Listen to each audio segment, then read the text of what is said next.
Let's talk about hope for a second. I want to pause and talk about hope for a second. My name's Ayin, and that's the topic of today's video.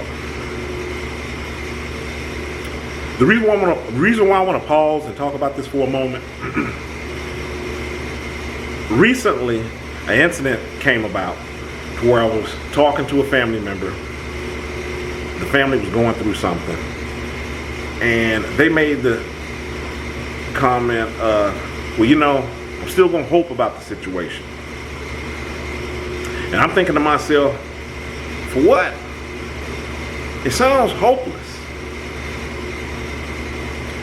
So we proceeded to talk,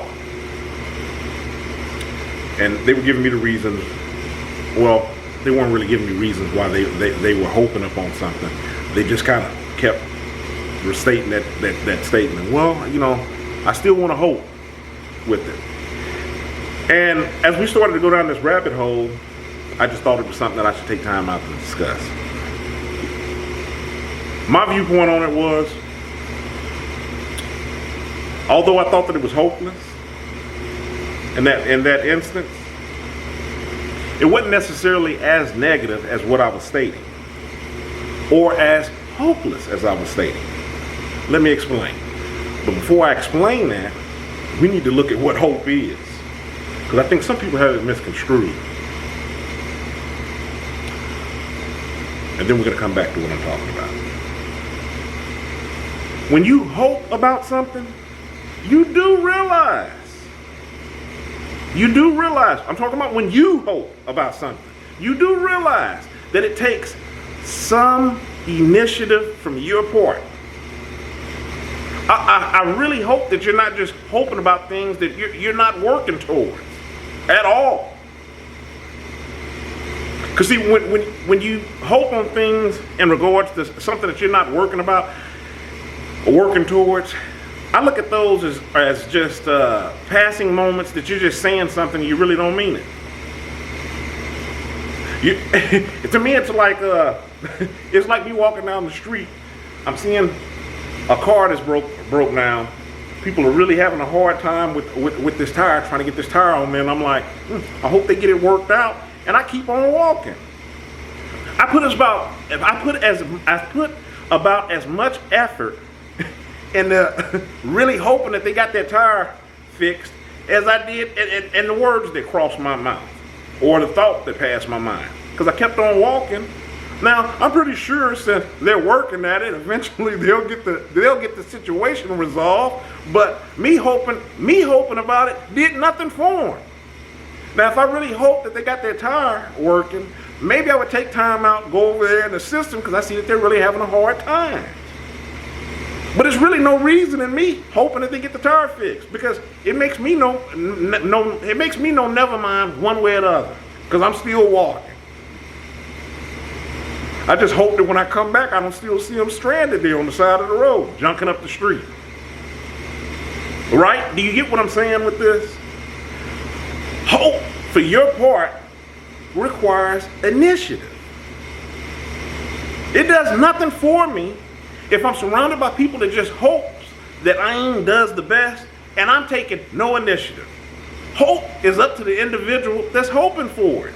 What steps are you taking towards fulfilling that hope? Can you think of anything that you hope in or hope about and you're not taking initiative in doing something with? Go place a pot of water on the stove. Don't turn the burner on. Sit back and hope that it boils.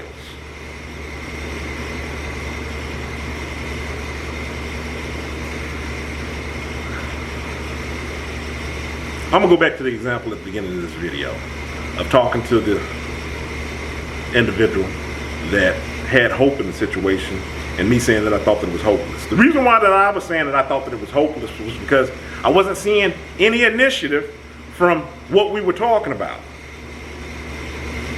It was doing nothing, standing around holding hands, hoping that this situation got together.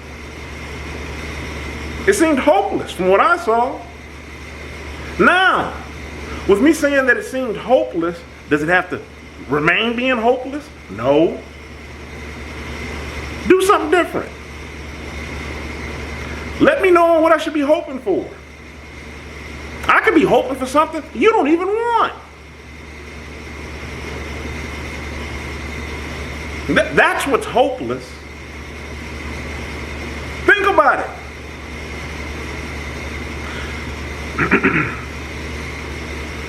Sometimes we get caught up all too often and just some of the things that we say that we hear other people say, we don't even put any thought behind it.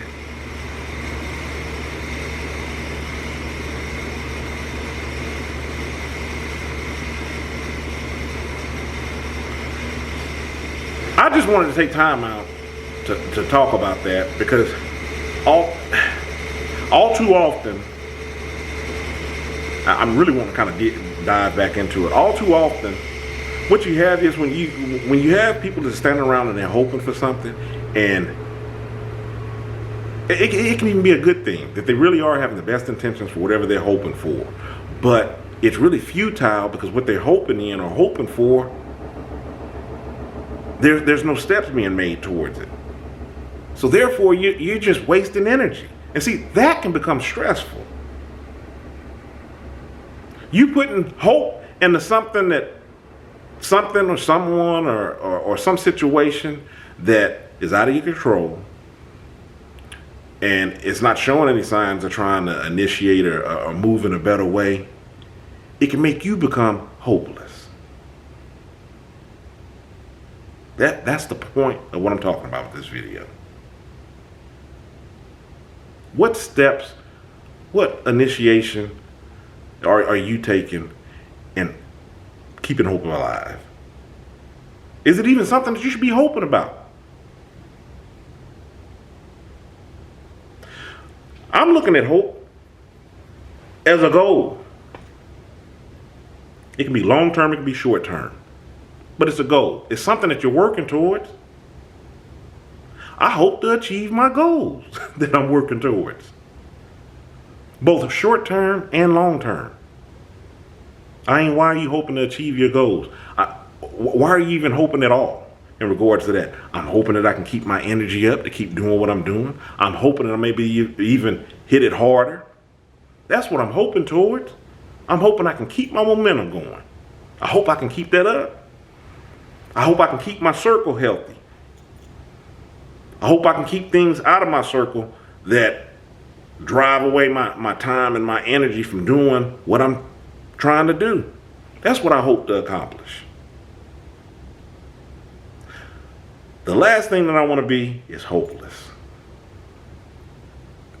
That involves me hoping in things that I don't have a hand in.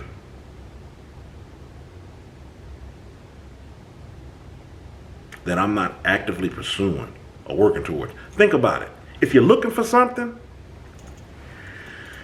if you're looking through a junk drawer that's in your kitchen, whatever it is that you're looking for, that smallest wrench, that funny star screwdriver that fits this one item in your home that you notice you have in the junk drawer, you're hoping to find it. That's the reason why you're digging through the drawer and you're searching for it. Or are you sitting on the couch going, I hope that I have one of those? What are you going to do even if you have one? You hadn't even taken the first step moving towards doing what it is to find whatever you're looking for. I'm done. That's it. Hit that subscribe button. Follow me on my other social media, Facebook, Tumblr, Twitter, Instagram. Obviously, I'm on YouTube. Check out the book that I've written, Kilimanjaro's The Arithmetic of Family Communication. If you have questions for me, send them to my Gmail, ayin.kilimanjaro@gmail.com. I'll do my best to answer your question in a video. In the meantime, stay encouraged. Avoid being discouraged. I'm Ayin. You have a good one.